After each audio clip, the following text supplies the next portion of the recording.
Thank you for joining us here on Skilled, Safe, and Trailblazing. If you're responsible for training the next generation of lab professionals or looking to level up your own expertise, you're in the right place. My name is Jessica Martin, and I'm a lab training professional with a background in chemical education research and community empowerment. I'm here to dive with you into the real-world strategies, expert insights, and game-changing discussions that will help us develop lab professionals who are skilled, safe, and trailblazing. I am very experienced with working in labs, and safety training is always so boring. This stuff is all pretty obvious, and I already know it all. Why do I have to sit through this again? We teach what everyone needs to do to maintain a safe laboratory with refreshers every single year. And yet I walk through labs and see people engaging in unsafe practices all the time. How do I get through to them?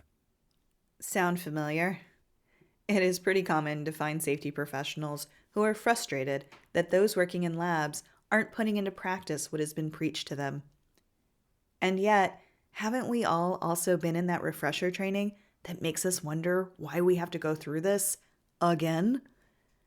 And if the training we delivered didn't work the first time, why do we think the answer is more of the same training? Well, to be fair, we don't.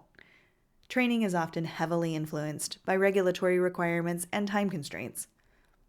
However, imagine a world in which your trainings can accomplish more than checking one box.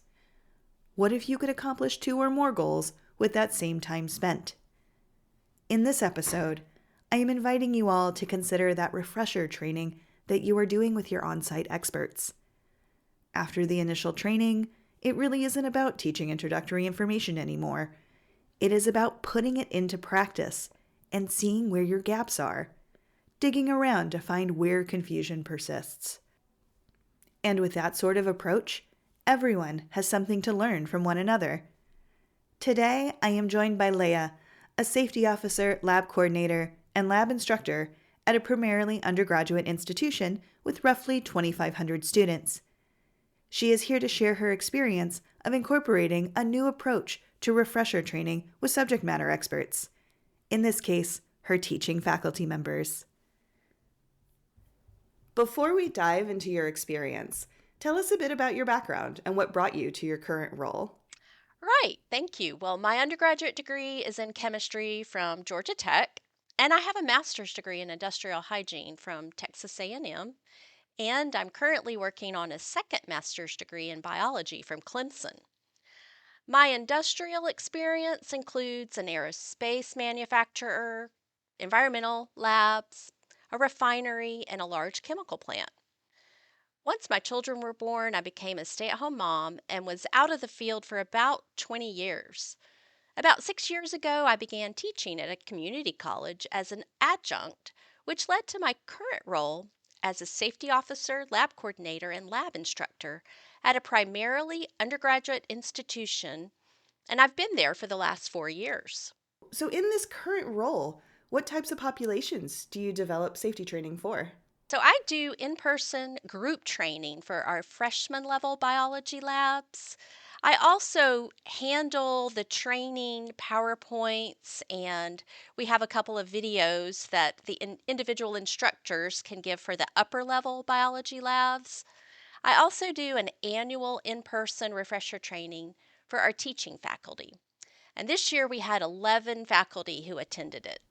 I would imagine that the faculty training can be a bit of a struggle to keep folks engaged. These are experts in their fields who have probably heard before all the stuff that a safety professional would tell them, and yet the safety professional likely is still seeing some gaps in practice with these folks. True. I do perform the yearly training for our science faculty, and I'm always looking for something new and creative to challenge them and keep everybody thinking about safety. I use resources such as the Lab Safety Institute discussion board, and I explore those new ideas. And that's actually where I learned about this podcast. And I'm glad to hear it. The Lab Safety Institute is an amazing resource for anyone working on improving laboratory safety in labs.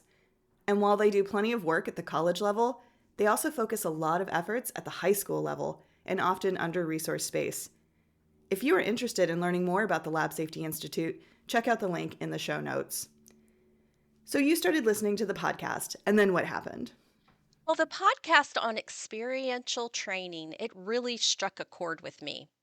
How cool would it be to have a chemical spill scenario in which our faculty members were timed on how long it took to clean up the spill and how closely they adhered to our chemical spill standard operating procedure? Wow, this sounds like more than training to me. This really sounds something closer to a drill. Actually, I was intimidated by the details at first. I just sat on it and I thought about it. I have a small window of time to perform faculty safety training, and it's before students return to campus for fall semester. I didn't have the resources to hire actors, and I did not want to burn through my cleanup supplies. Small universities often do not have large endowments, so we learn to do what we can with the resources that we do have. I loved the idea of experiential learning, but a lack of resources was a definite roadblock. At least that's what I told myself. I debated the issue for several weeks until I just needed to decide one way or the other. My resources had not miraculously grown, and there were no free actors available to help make the spill scenario realistic. But I decided to try a very basic scenario using a couple of chemistry faculty members and literally a beaker of water with yellow food coloring. Sometimes that financial and time pressure, it actually leads us to a better place. If you had had the money to hire actors, the exercise might have just become passive again. However, since you had the people you were training actually performing the actions, it becomes an active learning experience for them. So take me through how you introduced the hands-on component of the training. Well, I saved about 30 minutes at the end of our yearly refresher training. The 11 faculty members and I moved to a chemistry lab. At this point, I explained that we were going to go through a hypothetical scenario, and I asked two of our chemistry faculty to be the instructors present in the lab. They were to proceed as if this was a real spill. I then read the following scenario. You're working in the chemistry lab when a student accidentally knocks over a 500 milliliter beaker of an unknown solution. The liquid spreads across the bench and begins dripping onto the floor. The student who spilled it says they think it might be acidic, but they aren't sure. There's a strong chemical smell, and another student nearby complains of eye irritation. One of the faculty members then spills the chemical, and I started a timer. So you mention here that you've decided to introduce it as an unknown liquid. Yet given the scenario, we wouldn't expect it to be entirely unknown, right? If this is a teaching lab, then presumably the space was cleared of any beakers of chemicals before the experiment started. Then what could be in that beaker would be restricted to the chemicals that were being used in the teaching experiment for the day. Was this hazard analysis a part of the discussion in your scenario at all? Well, yeah, it was assumed that faculty would understand this was part of one of their labs and, of course, would know what that week's lab entailed. However, that's a good point. Next time I perform similar training, I'm going to tell them exactly which lab is being performed in our hypothetical spill situation. Of course, in the above scenario, it was a general chemistry acid base lab. And that definitely makes sense for this situation. We always have that going in the background in terms of realistic hazard analysis for what we work with every day. So after the timer started, how did everyone do? While I would like to say that my expectations of this drill were clearly met, that would not be completely accurate. I had hoped that one of the instructors would immediately evacuate the students, while the other instructor would locate the spill kit and begin to clean up the spill, making sure, of course, to wear appropriate PPE for this hypothetical chemical. In defense of our instructors, the drill took place in a different lab from the one in which they normally teach. Also, they do teach introductory labs and do not use chemicals which would be so hazardous that the students would need to be evacuated should a spill occur. Ah, yes, we can think of this as work as imagined We write up SOPs and think that if everyone just follows the SOP, we should be good. Then there is the concept of work is done. This is how the workers, or in this case your faculty members, actually perform the SOP. It is also a really good point you noted above in terms of where they were doing this practice. At the end of the day, it's really important to make sure that we know where these things are within our own normal lab spaces. But sometimes it isn't always possible to do that training within the exact space that that person works. So, how was the work done here? Well, what actually happened is that paper towels were used to stop the flow of liquid, and someone asked where the spill kit was located. The instructors did put on the appropriate PPE. It took a little longer than I had wished for them to evacuate the lab. The spill kit was never retrieved. And I had only one full spill kit. Each lab did have kitty litter, and it was stored in a central area to be shared across 7 labs. Ah, and this learning right here is why I would argue that instead of a training, you actually performed a drill. A drill is an opportunity for every person in the room to learn, and for the SOP custodian, in this case you, helps them uncover what is either unclear or unrealistic about the SOP. We did learn that our SOP was inadequate. We are a small program, and all 7 labs are very close to each other. So, when writing the SOP and planning for where to locate safety equipment, we believed that this was sufficient. But the need for a complete kit in every single lab was abundantly clear after going through this activity with our faculty members. That's really great to hear. So, did you discuss the evacuation timing? What did the faculty members have to say about that? We did discuss the need for evacuation, and everybody agreed that it really should have occurred sooner than it did. It is not uncommon at all for safety exercises to reveal that what we have set up for our people to function safely is not adequate. This can be a very frustrating part of drills, identifying areas in which more money needs to be spent. But the person who makes the money decisions wasn't there to witness the failures identified by the activity. Ooh, in my case, I did have the person who could make this spending decision present in the room, and on a positive note, I immediately got funding for 6 more spill kits. Wow, what a fabulous outcome of this drill. So, was it worth the time and effort? Will you do it again? Oh, yes, it was definitely worth it, and I will do it again.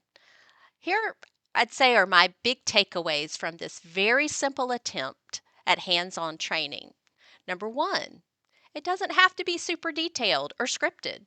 Start simple. You can always scale it up for future training. Number two, communicate clear expectations for your trainees before you begin the scenario. Number three, keep the atmosphere light so your trainees do not get embarrassed by mistakes. Number four, be prepared to learn yourself. Number five, take responsibility for failures that are actually within your purview. I should have had full spill kits available in all the labs. Number six, invite the person who controls the money to participate. And finally, number seven, immediately rectify any issues that present themselves during this training. Those are all great takeaways. And if you repeat this exercise next year, you can see if your updated SOP and your new materials lead to an improved response to the spill by your faculty members. Oh, that is so true. And I'm excited to see how this year's drill compares with last year's drill. Additionally, your faculty members will be able to see for themselves that the institution took action and spent money to ensure that they are adequately prepared to handle the situation. This may seem small to many. However, when folks at the front line see improvements like this, it is an impactful way that leadership can contribute to a more positive safety culture. If you want your frontline folks to be responsible, leadership has to contribute the resources to make the frontline response able. So, Leah, thank you so much for sharing your experience and for the work you're doing to improve lab safety and training. I really appreciate your time and your willingness to share both what worked and what didn't. That's how all of us learn. Do you have any final thoughts you'd like to share with your fellow safety professionals? Just want to say it's okay to start small, and it's okay If your SOP, you've written an SOP, you're intelligent, you've done the very best you could, it's okay if you find a few holes in your SOP. That's what this hands-on training is for. It's to help us to just get better, to have improvement upon improvement. And I also want to thank you, Jessica, for this podcast. I really appreciate the effort you're putting into it. I am really glad that Leah reached out to me and was willing to share on the podcast. This is a story about one person at a small academic institution trying to find a better way. And yet, it leads directly into a set of principles that has been developing in the safety professional space for several years and is coalesced into a concept known as guided adaptability. In a review by Proven, Woods, Decker, and Ray called Safety to Professionals: How Resilience Engineering Can Transform Safety Practice, published in 2020, the authors discuss guided adaptability. The paper is linked in the show notes. Guided adaptability recognizes that variation in how work is done is inevitable. They assert that the goal of safety management is to facilitate safe variation. Further, they say it is people, and only people, who are the ones able to adapt to a complex and changing world, and bridge the gaps in technology, processes, and information to maintain safety. Rather than pressuring frontline operations to conform with stale plans, the organization and safety professionals should provide support and facilitation to constructively guide these adaptations. They argue further that efforts should be focused on developing the capacity for anticipation, readiness to respond, synchronization, and proactive learning. We can apply this theoretical framework to Leah's experience with the drill she ran with her teaching faculty members. First, anticipation. Proven et al. Explained that we must be able to anticipate and predict future failure paths. In Leah's case, the anticipated failure path was her teaching faculty struggling to safely and efficiently clean up a hazardous chemical spill in a teaching lab. Second, readiness to respond. Proven et al. Explained that an organization must continuously monitor the resources that are able to be redeployed to keep pace with the changing tempo and demands of work. In Leah's case, she needed to investigate the current ability of her teaching faculty to respond to a hazardous chemical spill in a lab with the materials and training they had been provided by the institution.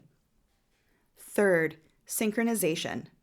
Proven et al. Explained that synchronization provides a constant opportunity to understand the changing shape of the system, the extent to which operations remain within safe operating boundaries, and the opportunity for coordinated action in response to changing demands.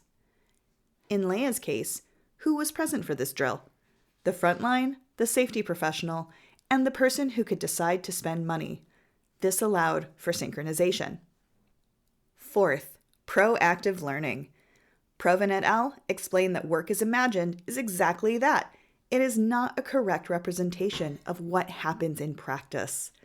Proactive learning organizations aim to understand work and then, informed by that, create a better sense of what it should be. In Leah's case, proactive learning fulfilled 3 really important goals for her. First, her subject matter experts were unlikely to benefit from a passive repetition of the basics. By introducing a scenario for them to respond to, she created the space for her experts to contribute their knowledge to the discussion. While this required more time and planning than a digital review course or the presentation of a slide deck in a lecture hall, it paid off. It led to increased useful engagement with the training. It also created a 2-way communication line. She found that her experts revealed challenges to her that she hadn't considered, and let her know about ways those challenges could be removed. Second, by replacing training with an active drill, she got to test her SOP with the very people who are meant to carry it out. This approach not only surfaced gaps to be addressed, but also took advantage of the expertise across her whole team to develop an improved SOP that is far more likely to be followed. And as Leah demonstrated here, an active drill does not need to be expensive or take copious amounts of time to be incredibly effective. Third, transparency with her front line about testing an SOP, and meaningfully working towards improving it is an opportunity for leadership at her institution to actively contribute to a positive safety culture. This also helped leadership figure out the best way to spend money. Leia's leadership could have made a decision to spend money on some sort of fancier training that likely would have yielded limited, if any, improvement. But what testing the SOP revealed was that the money would be better spent on more spill kits, which is how they chose to spend it. Finally, it is important to approach any drills you do with compassion and empathy. There are going to be times when you will wince at what you actually see folks do in a drill. Try to refrain from wincing too noticeably, recognize that your team is juggling a lot of demands, and then work towards the improvements that will make everyone more successful. I'd love to hear your thoughts on these topics. Do you have examples of drills you have run with your experts? We'd love to know about both the good experiences and the bad ones. And if you haven't run drills, what is stopping you? Also, any thoughts on guided adaptability when it comes to laboratory safety? Let me know by either emailing me at skilledsafeandtrailblazing@gmail.com, commenting in our LinkedIn community, linked in the show notes, or leaving a comment on this episode. Thank you for all you do to develop lab workers who are skilled, safe, and trailblazing. Skilled, safe, and trailblazing is meant for those working in labs or training others to do so. The information shared here is a starting point, not a complete guide or legal standard. We've done our best to use reliable sources, but we make no guarantees about accuracy or completeness. Always follow local, state, and federal laws and consult legal or safety experts if you have questions.